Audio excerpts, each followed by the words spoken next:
She says, Cosette, I love you very much. I have a very short time here, but I wanted to share this thing that I just remembered to finish from a hike a few days ago that I was actually speaking about here on the live stream. Um, and it has to do with harmonics, which is my current obsession. As long as this thing's in my hands, the harmonic series.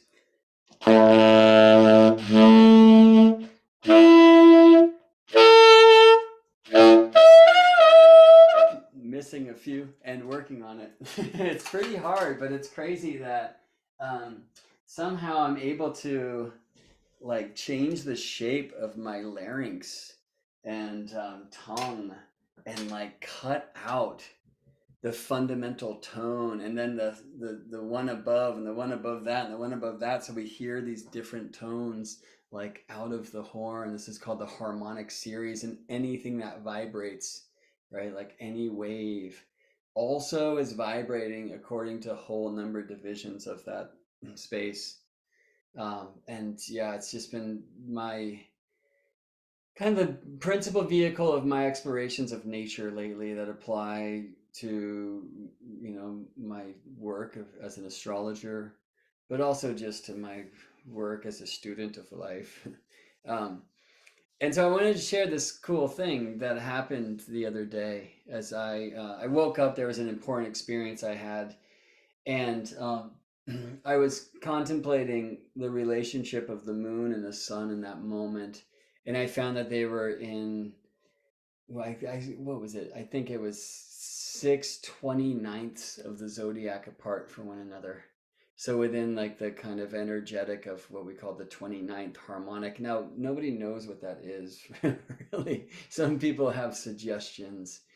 And I thought what I should do is just like kind of reflect upon what was happening in my life at that time and see if in any regard it applies, right? Like we like this kind of fantastical point of view that maybe this entire cosmic code that we call astrology was like found through trial and error. And you see this thing that's happening in the sky, and you notice this thing that's happening in life, and you're like, that's interesting. And the next time you see that thing happening in the sky, you notice something very similar happening in life. You're like, oh, that's really interesting.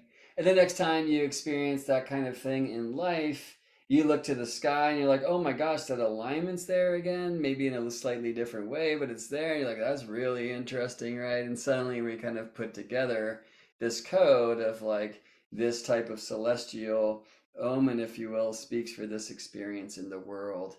Um, Now, like this language of astrology is so well developed, it's kind of hard to believe it could have all come together in that way and that way alone.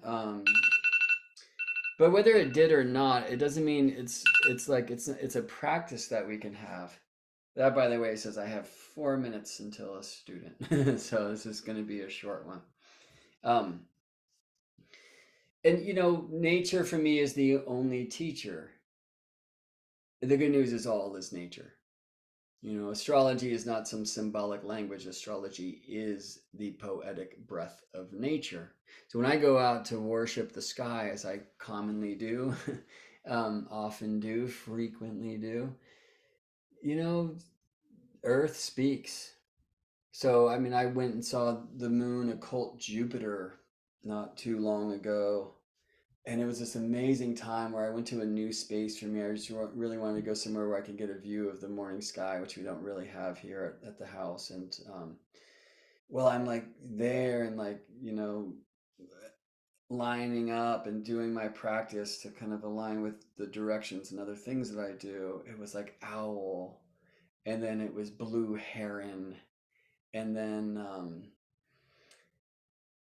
it was blue heron, and then it was owl as I'm watching this thing. And then as I leave, there's three deer, which is a very important message that I often receive. And then what do I make of that? So anyway, the other day I'm like contemplating, oh, well, what is this 6/29ths of a zodiac about? Right? It's like a pretty tricky contemplation. And maybe you were here for that video. It's on the channel. But I was like, well, one thing I can do, since this is the moon, 6/29ths of the zodiac from the sun, is I can go like see what that shape looks like in the size of the moon's smile. Right? This is a very beneficial thing about moon reflecting sunlight to earthly eyes, is you can see the shape of an astrological aspect or relationship between the moon and the sun. Um, Now the issue was like the event in my life of 6/29ths of the zodiac separating moon and sun happened at 7 a.m. and the moon wasn't rising until about 2 p.m. So I went and I took my doggie Isabel on a hike to go see the moon at 2 p.m. Well, moon moves quickly. And so by that time, the moon had separated from this kind of 6/29ths of a zodiac in her relationship with the sun and moved into 5/23rds. All right. So I was like, and I saw this in the chart, and I was like, all right, so I'm going to go see what 5/23rds looks like. These are both very important numbers for me. In fact, 23, 2 plus 3 equals 5. They're in the Fibonacci sequence, and I could go on and on and on.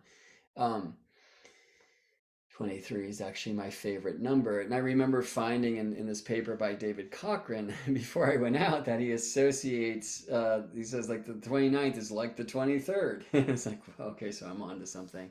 And I went out and I decided that I would just like listen to nature, hopefully see the shape of the 5/23rds aspect in the moon and how she was reflecting sunlight to my earthly eyes.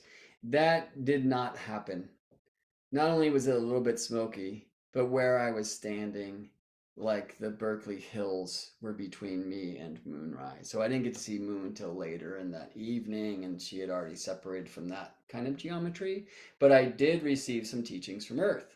One was this, right, which is like green acorn, right, of a live oak tree, which has some meaning for me. And yeah, but the thing that actually this invoked for me more than anything was like, hey, you got to go do well, the math, as it were, and figure out like where 5/23rds falls in like the whole shape. So it's pretty close to 6/29ths, right? I mean, 6/30ths is 1/5, right? Yada yada. So like, where do all these things happen? Like, I'm just watching the moon wax away from the sun until full and then wane back. Like, where are all of these different shapes, and like how high into the harmonic series do I want to go? Well, music has something to say about that, and I'll be speaking much more about the astro musical relationship in future classes teachings. Um, Anyway, the other symbol that I received, besides this invitation, was that I walked through maybe 50 wasps with Isabel and me. And so that was like a little bit about, okay, fear, and what do we do about that, and how do we just kind of continue and not disturb things. And neither of us were stung. But I remembered, um, well, first of all, so an interesting thing is the wasp lived in the ground. So there was a hole in the ground and the wasps were flying out of it, right? And I was like, oh, okay, there's a bit of the above, the flying beings, and the below, and the fear of the unknown and what is hidden. there's been wasps around here lately, and I was on this walk. I walked out and I walked past a hedge out front, and there were a lot of wasps. I was like, "Are they living in there?" And it's like, then on this hike, I was like, "Oh, maybe they're living in the ground somewhere near us or something." But what I had remembered is that my niece, when my niece was born at home, there were some complications. She had to be rushed to the hospital, and she's okay. In fact, she's an amazing being. Um, but one thing I did, because there's nothing I could do, is I went and took out this wasp nest that had been on their house. And there were some wasps like the weeks before. The wasps were no longer there, um, due to some moves that had been made previously, but the wasp nest still was, and I like took out the wasp's nest. All right. But like what this all led me to was, oh, I bet you my niece Whitney has like strong 23rd harmonic in her natal chart. No, I didn't check until just before I came on here, and that's why I'm here as like mad scientist, like, oh, eureka, because when I cast the 23rd harmonic chart of my niece Whitney's birth moment, the moon and sun are conjunct within 2 arc minutes. And then I look at her natal chart and it's like, wait a second, she was born with the moon phase like just like mine. And so I cast my 23rd harmonic chart, and there's the moon and the sun. Now, not as strong as it is for Wit, but pretty close. And it's one of the ways that I never knew before that kind of expresses this great bond that I feel with her.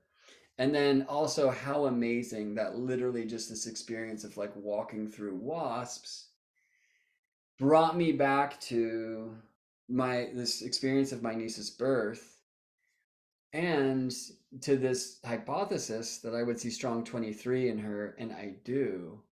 And see, now that I have, like, nature's shown me to kind of consider the 23rdness in my niece and also in me and in our relationship, which I'm going to explore astrologically in different ways, to understand something about what the 23rd harmonic is in a way that I can never read from a piece of paper. So there you go, friends. Listen to nature. Nature is the teacher, as you already know, but here's another support of your truth. Thanks for spending some time with me in Earth Astrology School. See you in space.